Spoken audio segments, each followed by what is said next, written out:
Guys, check this out. Drought gripping much of the continent. Recently, news making the rounds on the internet is that people of the Euphrates River are gripped by fear as unearthly noises have been emanating from the riverbed. Witnesses have described a deep grumble, like some unknown creature is stirring beneath the surface. There is slight panic in the region as no one knows what's causing the noise.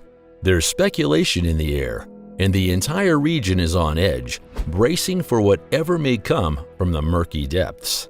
There it is. What do you think this thing is? Is it one of the fallen angels from the book of Revelation? Is it Leviathan? Is Leviathan rising from the waters? I don't know, guys. Comment below.